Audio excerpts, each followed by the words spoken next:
I want to store multiple books, and there are two different types of books.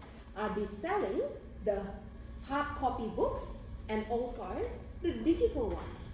So we have two different types, and that will tell you inheritance. Is that right? Because we have two different types and two different types of books, they will have the same kind of information as well. So we are going to start with the base class, and then after that we're going to create the subclasses or the derived classes, and then we define each of the property there. Now, let's start with my example. Have you logged in yet? Yeah? Yeah. Okay. Alright, so I'll start my example, guys, and I'm going to create a new project here. Remember again, have a look on the screen. So for the second project, I'm going to add that to the same solution as before. So I right click the solution and then add new project. Remember that? So we right click the solution, add new project in order to add another project. Now, this is going to be a console app again, and I call this as my bookstore. Okay, or maybe I call that bookstore app, for example. Next, and then create. Alright, so how are we going so far? Good. Yeah? Alright. Just watch. Yeah? So you don't have to type in anything. Now, so next thing that I want to do is to create the base class, and I'm going to call that as book. So that is the name of the class. How do I add the class? Access level. Yeah. So first action in Solution Explorer. Right click. Which one do you right click? The solution or the project? Project. Very good. So we right click the project and then add class. Okay. So what do I want to call that again? So book, the parent first. Yeah. So we make that into. Now, so I want to change this into a public class, so that can be accessed from anywhere. So where do I add the public there? Just changing internal for public. Very good. So we make that into public. All right. So everyone okay so far? Yeah. Okay. Now, if you think about the two different kind of books again, they have common information about them, right? So what kind of common information that we can add into the base class here? Let's say your name. Title. That's good. Yeah. Okay. So I'm going to use the protected fields in order to define this, just like before, right? So what does that mean by protected again? It's accessible only from this class. Very good. Accessible from this class and Child. child. Very good. So if I want to define the title of the book, how do I do that? String. And then? Okay. Now what else? You mentioned about something else. Mainstream author. Yeah, author. Yeah. Okay. All right. Is that all or anything else? Publisher. The publisher as well. Okay. Good. That's Year. Oop. Protected. Okay. So publisher will be a string. The year. Yeah. Okay. So let's just keep it as 4. So what is the type of the year? integer. Int. Okay. All right. Now, are we okay so far? Yeah. Yeah? Okay, good. Now, so next thing that I want to do here, I'm not going to create any constructor yet, but I'm going to jump to the methods. Yeah? Now, so what kind of methods do we have? Maybe display over there. So the same as before? Yeah. So the details? Okay. So when we define the method in the base class, you have the option to allow overriding or not overriding, right? So that is the first thing. Do we want to be able to change the details in the subclass? No, we don't need it. Like we just need to create it once and forget. Like it's just that. Okay. So would the device class have additional information? Yes. Yes. Yeah. Okay. So in that case, we want to allow overriding, right? So there are two different keywords that you could use in order to allow overriding. So what are they again? Very good. So what's the difference between the two?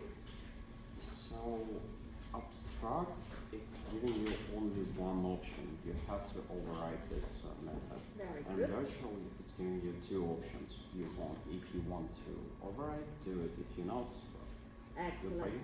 you. Yep. So to make it interesting, I'll make this the same as before. So this is going to be an abstract method and it's a public method as well. So how do we define a public abstract method to return the details? Public. Public. Abstract. Yeah. Let's say, yeah. So before method name, Can it details? before the name, Maybe the type of the return type, yeah, Sure. and then the name. So it could be the same as before, and then Parentheses Very good. and semicolon because it's abstract. and then semicolon. Is that one? Yeah, because Yeah. abstract Now. don't have a border.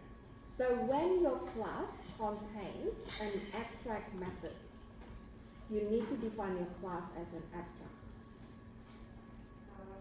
So that is the other rule that we didn't see before, right? So in this case, you need to add abstract keyword here to make that into an abstract class. Now, why do you think that your class have to be defined as abstract if you have an abstract method? Mm, Think about the logic. If you are able to instantiate the book class, you can create the book object, but your method doesn't have any definition. Can you call that method? Should you be able to call that? not really. No. Right? So if your method doesn't have any definition, then you shouldn't be able to call that method. And that is why the class that has one abstract or more abstract methods should be defined as an abstract class. So you cannot create the instance to call this method. Doesn't make any sense. Now, I'll put that in here as well. So abstract class cannot be, what's the word again? Instantiated, Yeah. Okay, so what does that mean? it cannot be created. You cannot create the object of this class, right?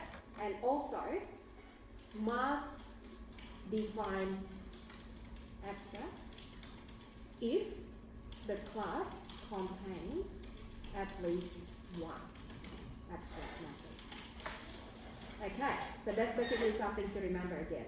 Now, so are we happy with this definition so far? Yeah? So how many different ways to work with, or actually, I'll ask you that question next time. So we have 4 fields, we have 1 method here, and we have the abstract method. Now, are we okay to move on?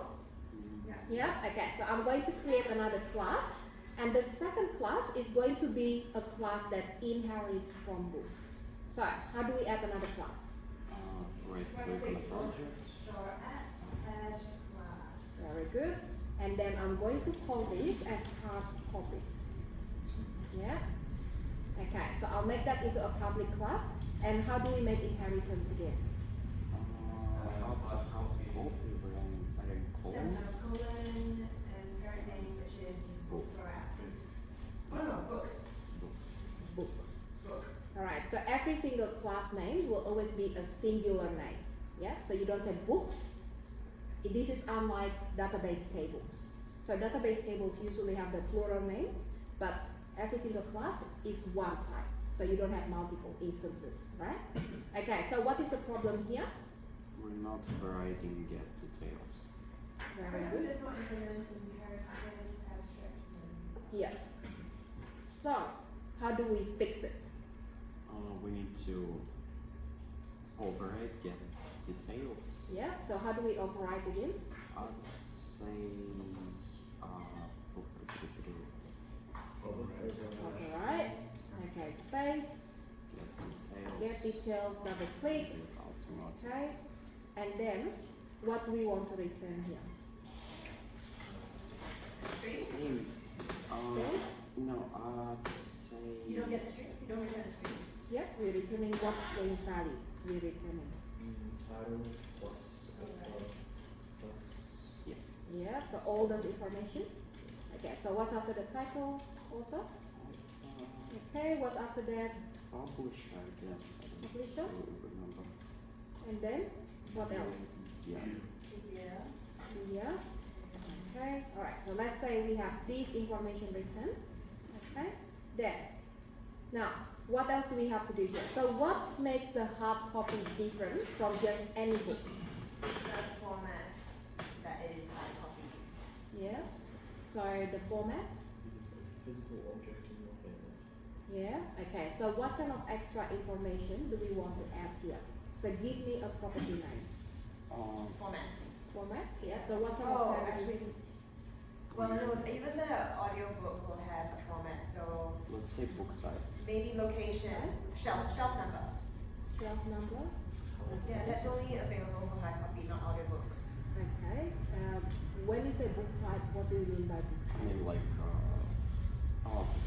really interesting because, like, if we're gonna add like property book type, we can like apply it and to the digital and to the like digital object book type, digital book type. Okay, so,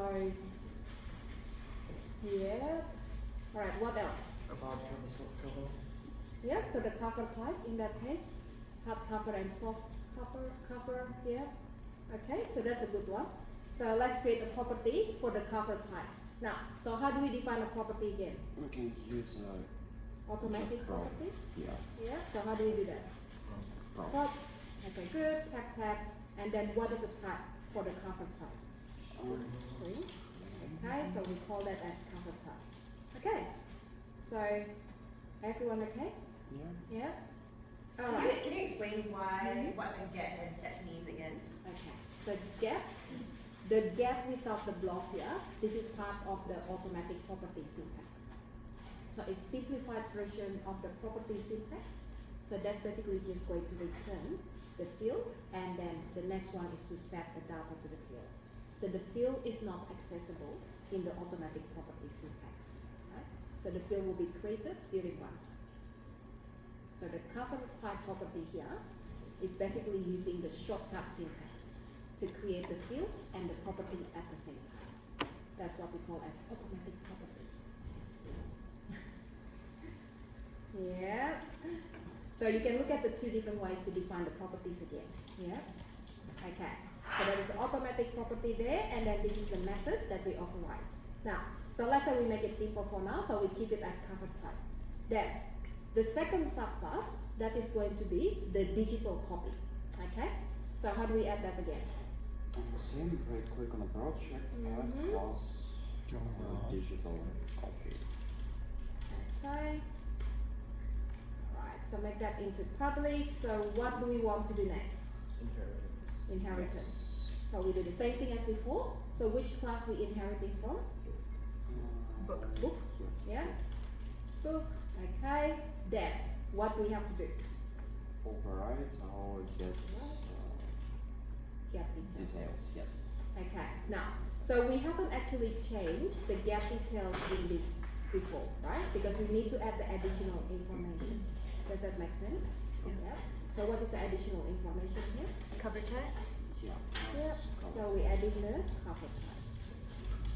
Okay, so cover type, and then I'll copy that for now.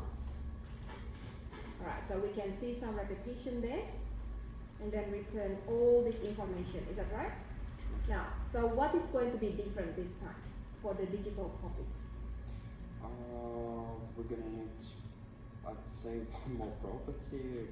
Like, no. It'll be like a digital key. Yeah, perhaps.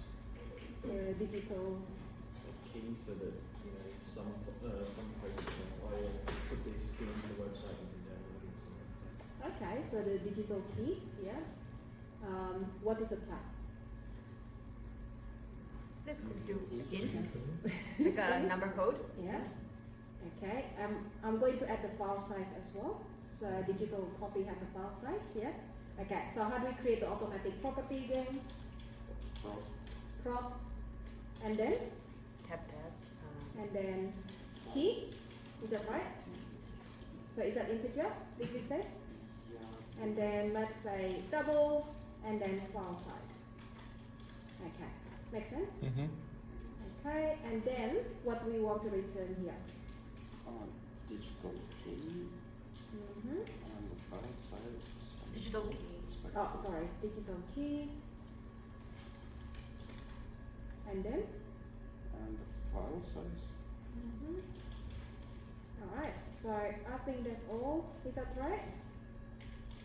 Okay, now, so we haven't got any constructor at all. Is that right? Sure. So let me just add the method here. Okay, are we okay so far? Yeah. Yeah? Okay. Now, so without using the constructor, right, what will be the issue at this stage? It's The like the full constructor is empty constructor, and we can't pass any data like digital key or file size into our parent class to create an object. Okay. So from what you said before, we can add the digital key and the file size, but we cannot set other values. Yes. Yeah, so the parent's values. So what are the values that we cannot set at the moment? Digital key, file size. Those two we can set. So Why is that? all the book ones, the title of the publisher year. Very good. Because the digital key and file size, they're public properties. So that can be accessed from anywhere. Is that right? So we can set the digital key value and the file size as well from anywhere. But the 4 fields that we have in the parent class, they're protected fields. So can we access protected field from another class that has no inheritance? No. So that is a problem at the moment. So we need to be able to set the values. Now, But it's a child, so it should be accessible, right? but from another class. The parent class. Not the parent, not these 2 classes, but from another class. Let's say program class. Oh. Yeah, so we cannot set the 4 fields data in this case. Now, so I'll show you the problem, so then you can check that later on. So for example here, let me just go back to my project, this program, right? Now, what I want to do is to create without a comment. I'm going to create one hard copy book. So how do we do that? New? Before new, Oh. It's called hard copy. Okay, so hard copy.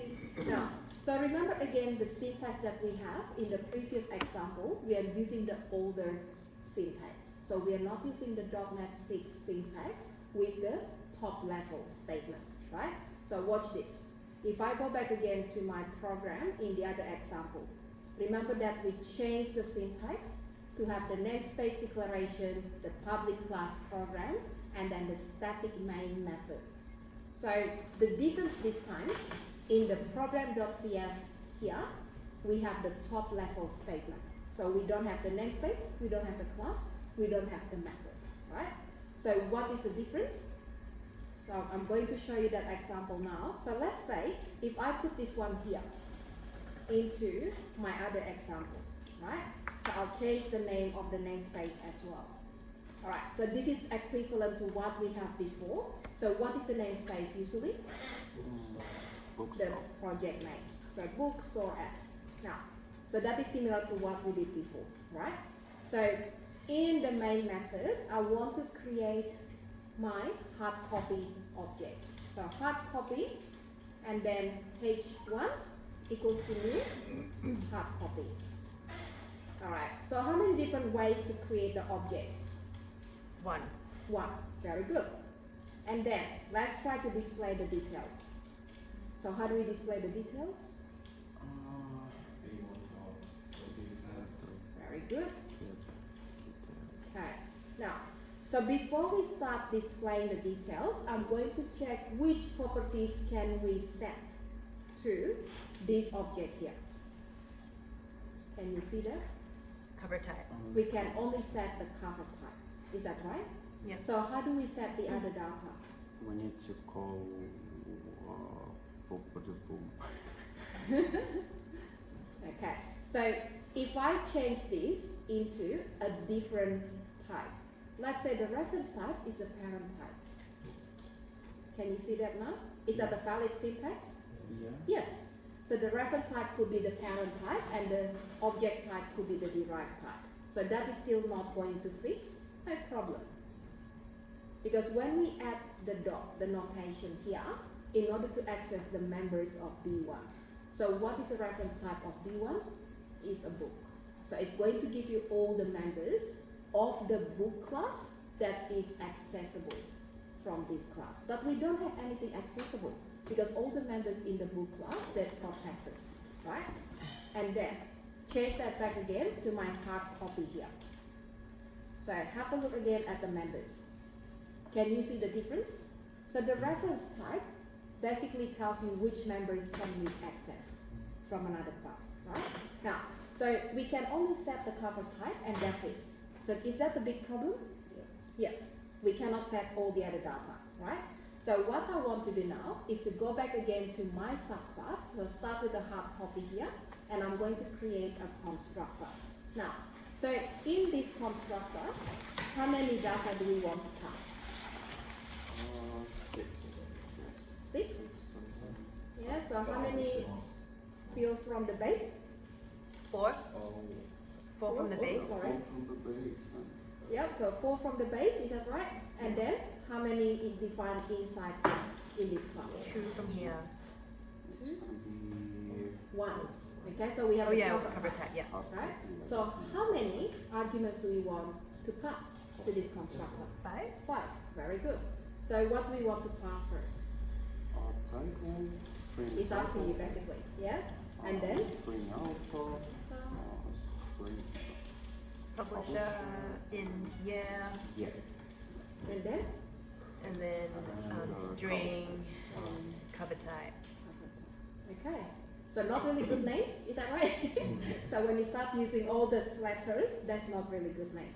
Okay, so what do we want to do with the first one? title equals T. Yeah. So we can assign the value directly to the title here. Is that right? Yeah. Why? Because we need to get data somewhere. Because- As a child, it can see its parents' Very good. fields. So title was defined as a protected field in the parent class. So protected means again, that will be accessible from the derived class, right? So title is accessible from the derived class, and then we're setting the value of that parameter. So we can do the same thing for all of them, right? So the name of the field from the parent and equals to the name of the parameter. And then publisher equals to P, and then after that the equals to Y, and then the cover type, so that is using the property. Make sense? Yep. If you did the author first before the title, Mm-hmm. so in your line 15, you did string A, comma, Mhm. string T, Yeah. comma, and then you swapped around the order in the block. Mm-hmm. Would that then inherit the author or the title as the author's name? Okay. So very good. It depends on when you create the object, right? So what is the order of the data that we pass? So if we swap these two around, right? And then I swap these two around, as long as the user, or let's say not the user, but as long as you pass the right data in the right order into the constructor, then there shouldn't be any problem, right? It's all a matter of when you create the object. So are we passing that into the right order? And that's it. Yeah? Okay, good. Alright, so are we okay with this one here? Yeah? Okay, so how do we fix this in the program class now? So go back to my program class and we have an issue. Tell me the problem. We're not passing any arguments inside the hard. Very good. So we need to pass how many arguments? 5. 5. So what do we have to pass first? This is the part that's really important, right? Title. So what is the title of the book? Okay. Animal Farm. Animal. Animal Farm Minecraft. Okay. And then What The was author?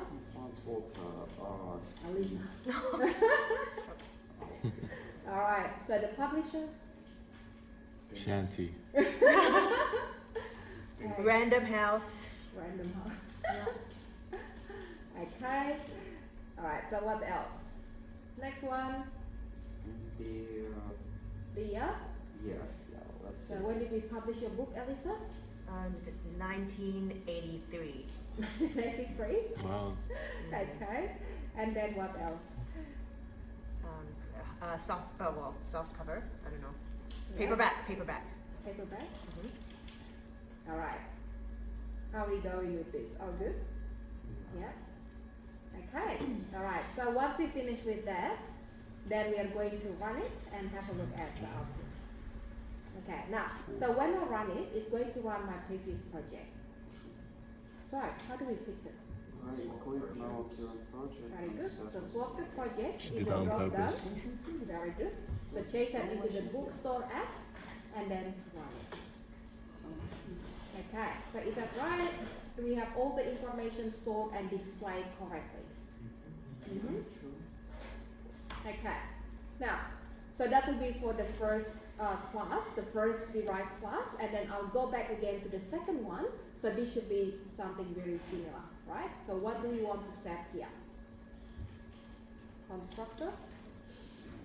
And then maybe I'll copy some part of that, make it easier, and then change that into the right name. So what is the name of the constructor here? Digital copy. Okay, so how many arguments? 6. 6. So next one is the key, and the one after that is? File size. Okay, good. Alright, so we'll change that in the statement here, right? So digital key is equals to key, and then what's after that?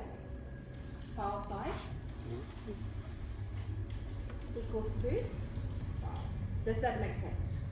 Yeah, but like, Yeah? Yes. I'm kind of confused. Can you like, so right now we just typing each time title equal T, author equal A. Can we like use the base and like?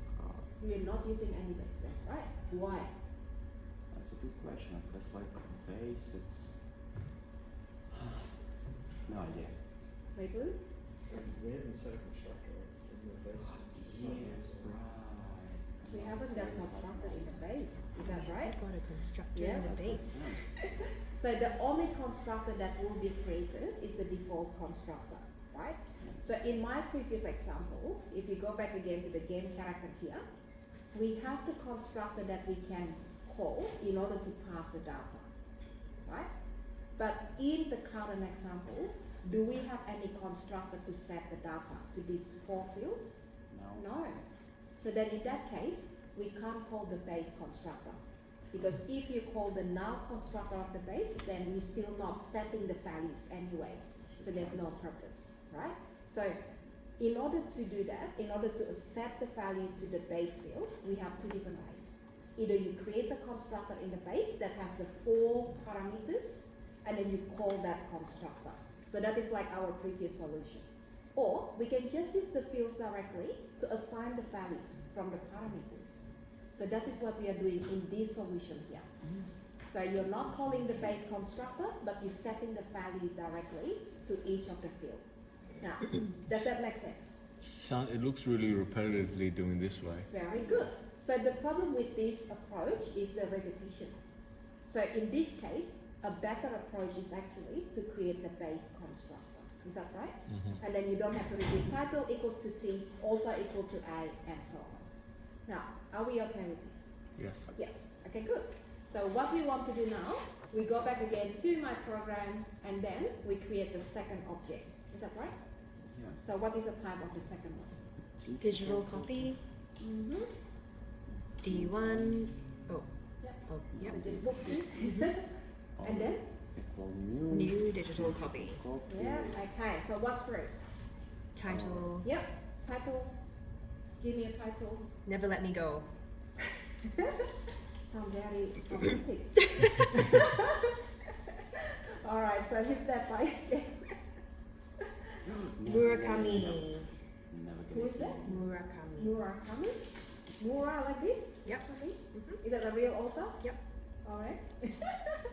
Okay, so something that you've been reading, Alyssa? Actually, I watched the movie. Ah, okay. Alright, publisher? Do you know the publisher name? Let's just go with Collins. Disney. Disney. Okay. Disney. Alright, so It's the year? always Disney. You should know the year now. Yeah, it's 2029. Alright, so let's say closing time. 2020. Alright, so what is the type? Oh, sorry, what is the key? 52934. Alright, so sub-random numbers, is that? Yeah. Okay, so what's the next one? File size. File size.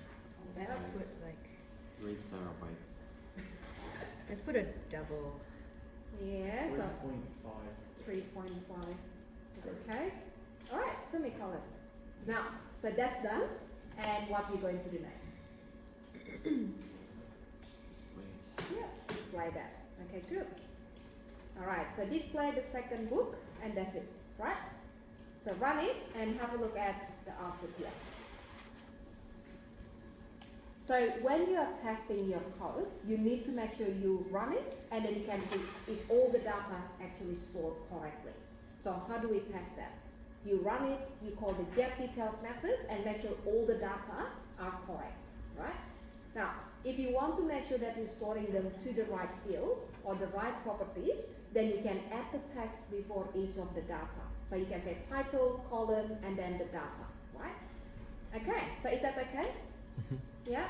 Alright, so we're going to create a list in order to store the 2 books. So let's say in my store, I only have these 2 books, and that's it. So how do we create a list to store the 2 books? List. List. The sharp brackets, I don't know what you call them. Yeah, sharp brackets. Angle brackets? Angle brackets, And that's then? right. Let's say our What's Stop. the type? sharp. Oh, type. Right, book. Yeah. So we need to be able to store Isn't it both type? objects.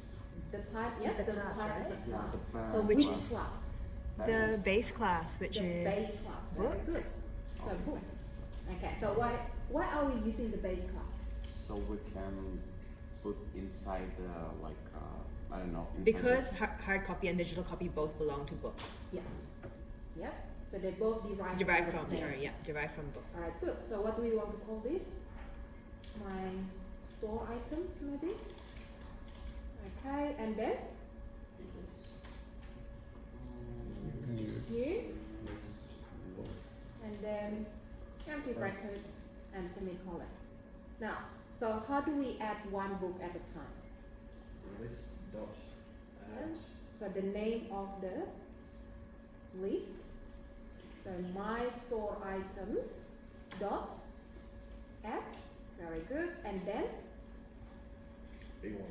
B1. So we add in the first instance. Is that right?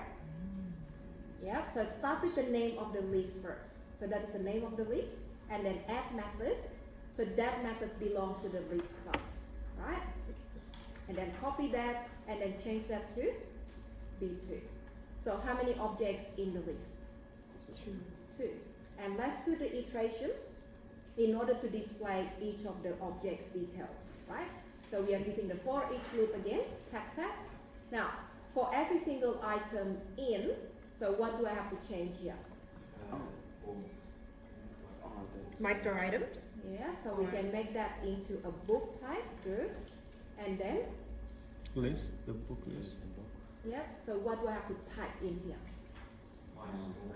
My store items. So the name of the list. Is that right? Oh yeah. So that is again, each of the item is going to be called as an item, right? And then the type is a book for each one of them.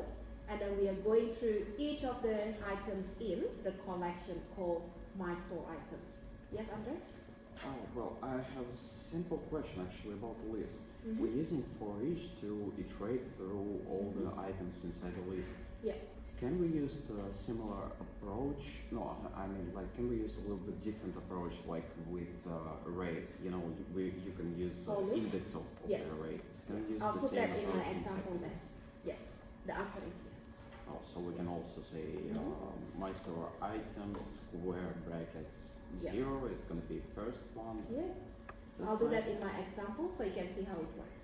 Yeah. That's nice. Okay, so I'm going to display the details for each of the item inside my list. So how do we call the get details of each item? Item dot get details. Empty brackets, is that right? Yeah, that's it. Yeah, okay. Now, so this time guys, I'm going to comment out the console write line. So we don't want to display each of the book, but we are going to display during the iteration. Is that right? Yeah, okay. Now, read that quickly again. So we have two different objects here, but they both belong to the same base type, right? And then we added them to the list, and then we are using for each loop to iterate through the items inside the list. So look at the syntax again. So the type here is the base type, so that is the type of the list. And then we are iterating through the list, and that is the name of the list. And what do we want to do in each iteration? I'm going to call the get details method of each object. So item here is going to become your hard copy book, and then the second time in the iteration, item is your digital copy. Is that right? Because that is how we added that into the list. Now, so remember again, this is going to be your first item, and that is your second item. So if I run it this time, then the output should be the same as before. Is that right? Yeah. Okay.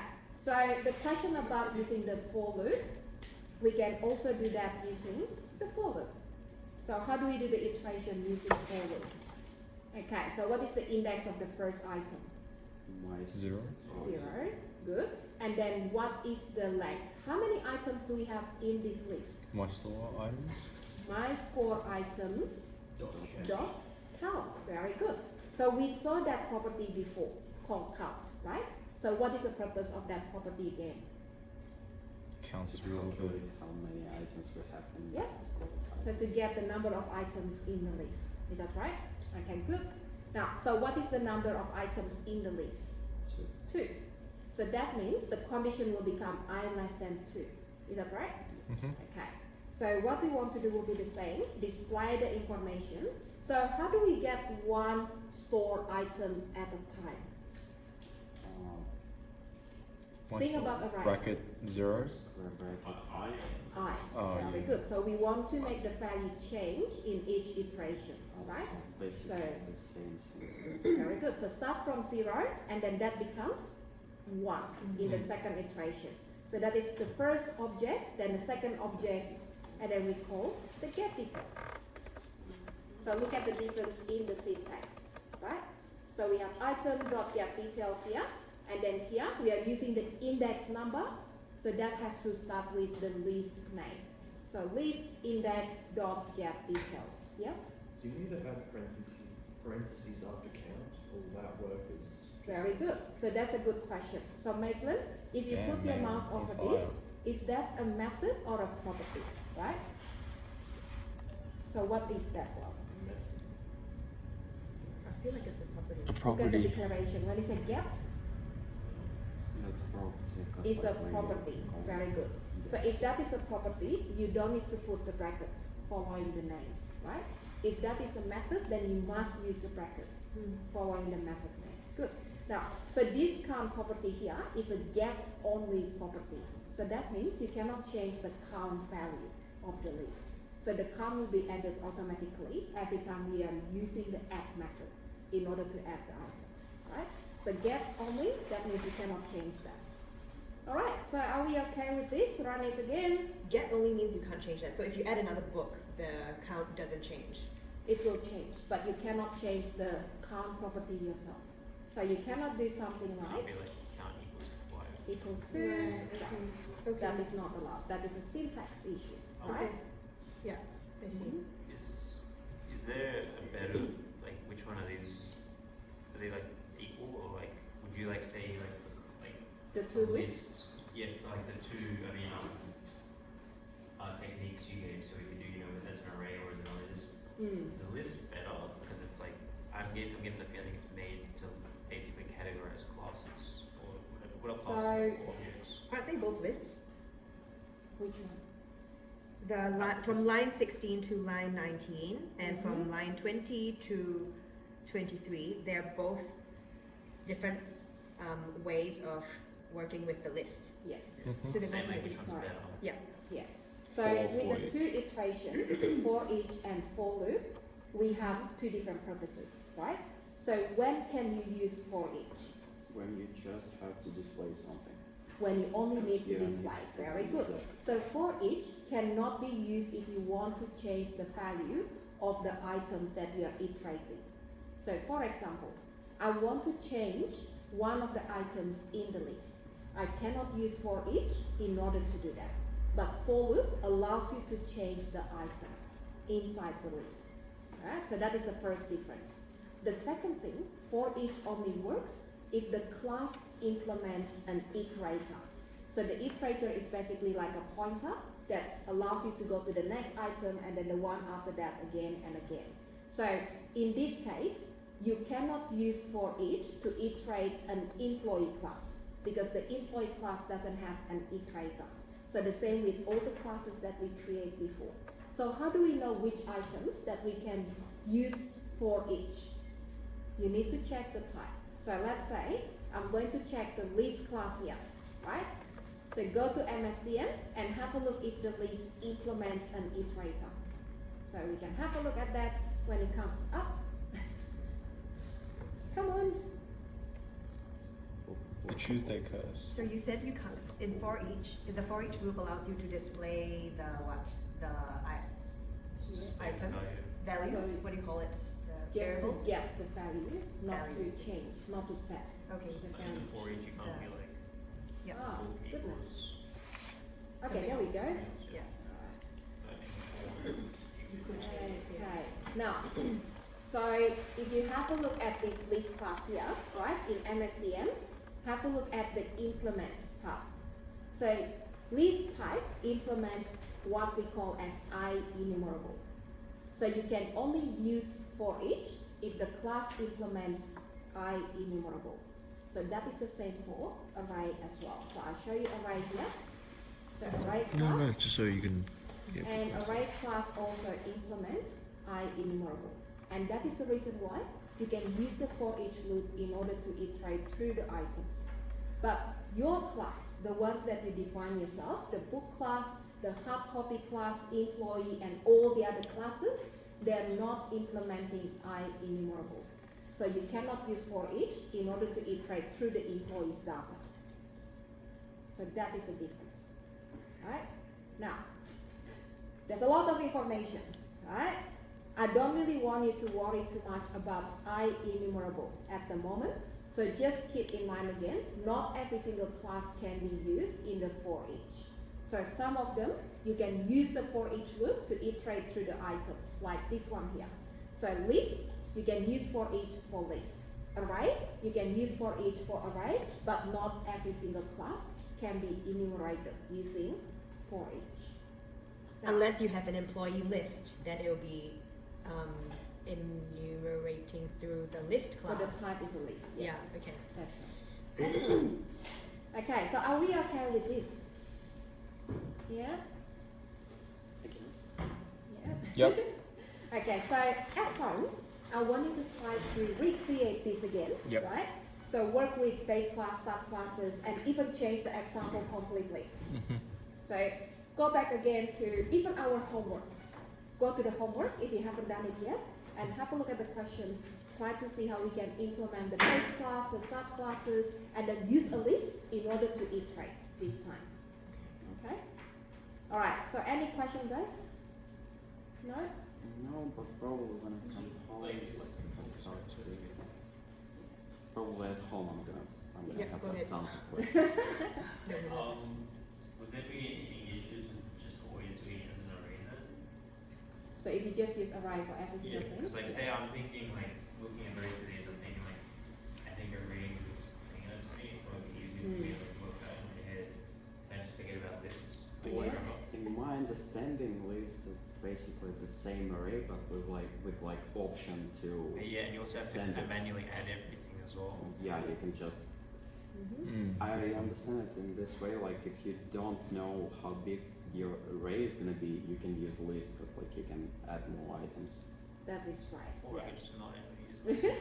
So I would say two different scenarios, right?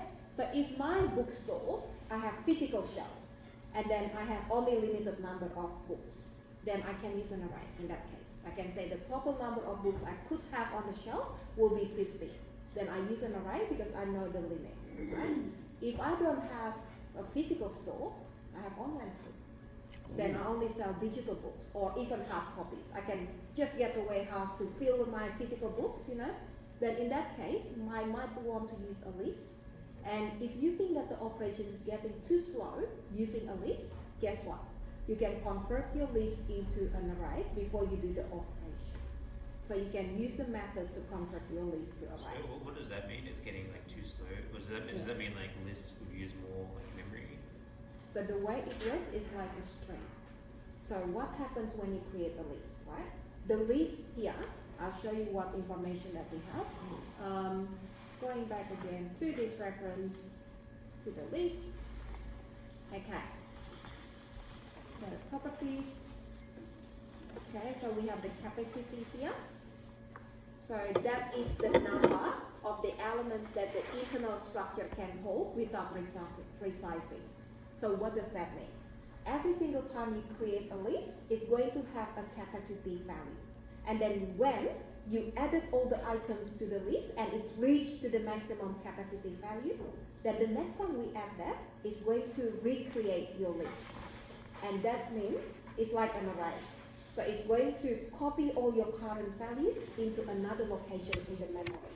And then it creates another list and it adds the capacity as well, right? So that means you have some extra spaces to add the values.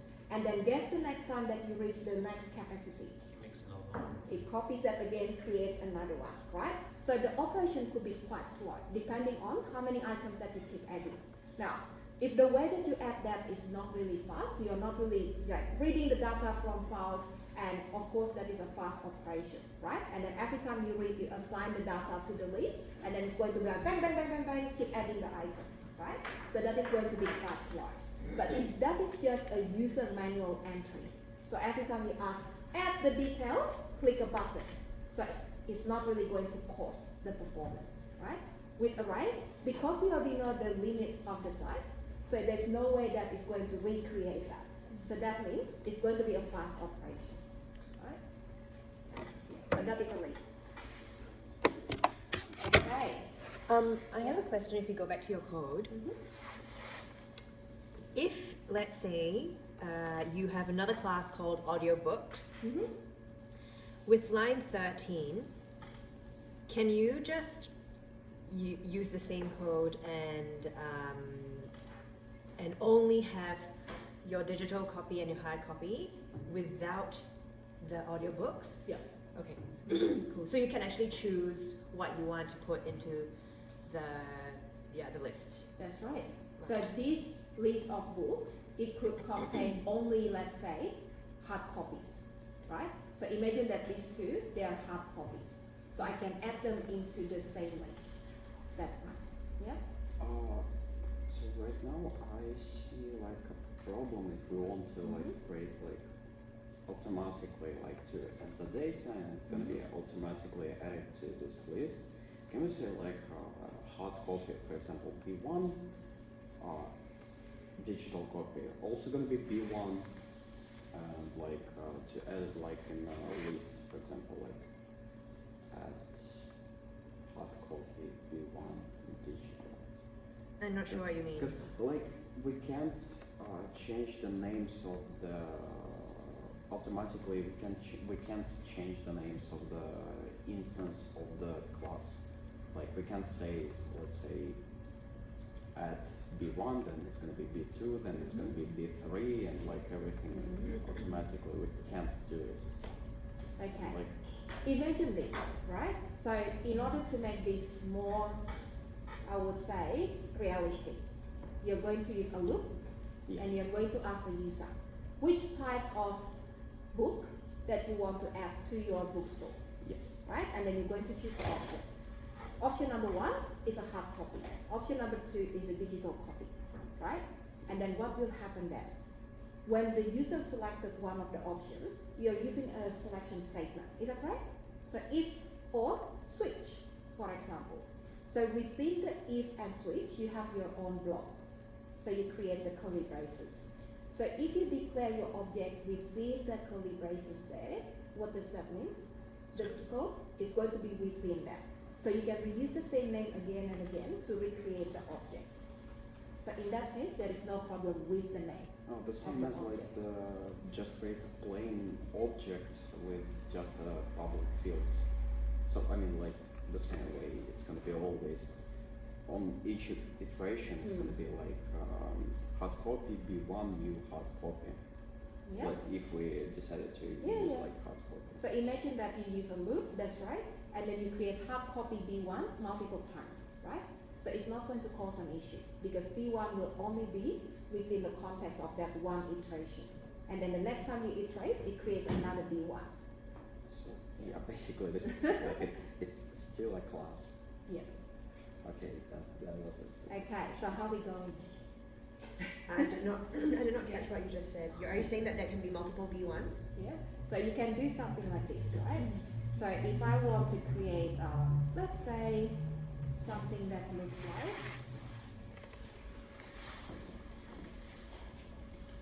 like. Okay. So this is what I want to do. Oh. I want to create 4 hard copy books. How do I do that? Copy that. And let's say I call that as H to make it different, right? So I'm not using a list at all in this example, but can you see that there is no conflict for the reference name?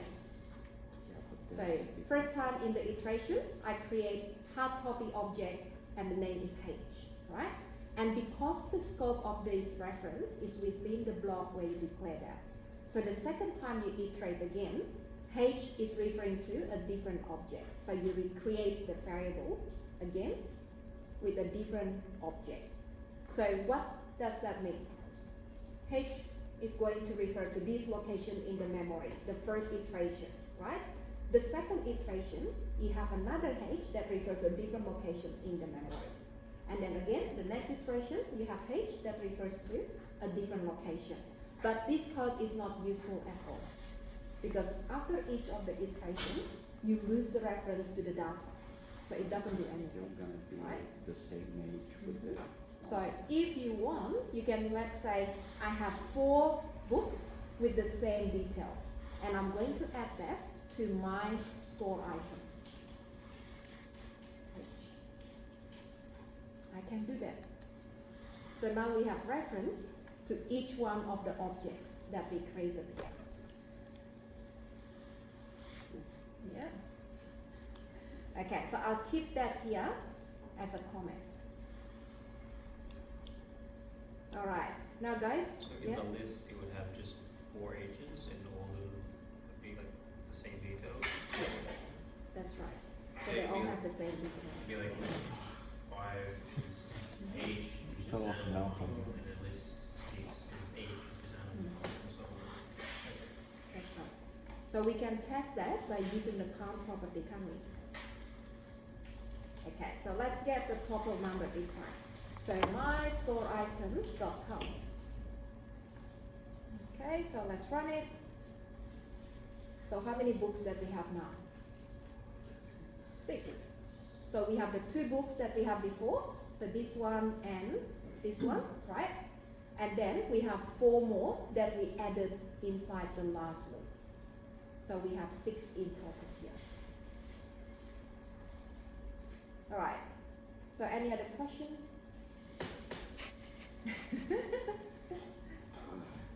You know, the easiest way to look at this is to use a breakpoint. So when you start working with these things, this is what you need to look at, right? So what is happening with my, let's say, oh, come on. Visual Studio. Could you add books with different titles, like 4 different titles at once? Yeah. So you might want to get it from a user input. let's say. Yeah. So that has console, read line, and then you assign the value here, right? Okay, so this is going to create a new hard copy book. Can you see that? So passing all the data here, and then setting that to the fields. And then, after that, it has one object. So this object has all of this information. And then we are adding that to the list. So what's inside the list at the moment? 3 items. We have the first 2 that we added before, and then the one that we added now, right? So you can click on the arrow, inspect all the data. And then, next iteration, we create another hard copy again, and then set the data again, and then we're adding that to the list. And then check your list, we have 4 items this time. So the next one has the same details. So that is again and again and again, basically. Yeah? Alright. How are we going? Are you gonna do base, or do you want us to you adding base, Adding the constructor? the constructor base, or do you want us to figure out that ourselves? Okay, so I want to keep the 2 examples different, so you can Okay. see the 2 different ways. Yes, in order okay. To store the data. Yeah. What about polymorphism? That's the polymorphism part. It's right here. So when you add in each of the book, so each book will have a different reference now. So B1 is actually going to be stored as a book. So what is the object type of B1? It's a hard copy. So the same for B2. So B2 is going to be stored as a book, but the object type is a digital copy. So you can say inside the list here, B1 is a hard copy and also a book. And B2 is a digital copy and also a book type. So that's the polymorphism part. So when you start adding that to the list, because we are using the generic type, we are changing the reference for each of the objects inside the list. Okay. So, how do you change the hard copy into a digital copy? Okay. If you want to allow that to happen, Yeah. let's say this one here is Yeah. going to be a hard copy or digital copy, right? Then you need to make sure that the reference type is the book type, the base type. So you can only change the type if that is the base type. If that is not the base type, we cannot change that into a digital copy. So you just write book. Yep. So if you put book here, and then you can make that B1 as a new digital copy later on. Just like what we did with the superhero, and that becomes a zombie. There's the little angle brackets, does that have to reference the original class, or is it just a new term? So this one, yeah. So that is basically to specify the type of the items inside the list. Yeah, but was there a class name book already? Yes. And does that have to, so that specification, does it have to already have that value, like That is class? correct. Okay. Yeah. So you need to define the class first, and then after that, you can define the list of that type. Okay, yeah. Yeah, we definitely have enough time to work on our assessment. Can you explain what Nick was talking about? So the one that I was mentioning about the capacity of the Right. array. Okay. Yeah. Because what happens then when we reach that amount, and then the next time you add it, it creates another copy somewhere else. That's what makes sense. So basically, we're creating like an array with a certain amount of steps, and like we're just adding stuff inside this array, and it's kind of not expensive operation Yeah. until we reach the end, and it's gonna That create is like right. one node with a bigger size. That is right. That's like it's still expensive operation, but less expensive than just change the. Then copying the array and then adding one at a time. That's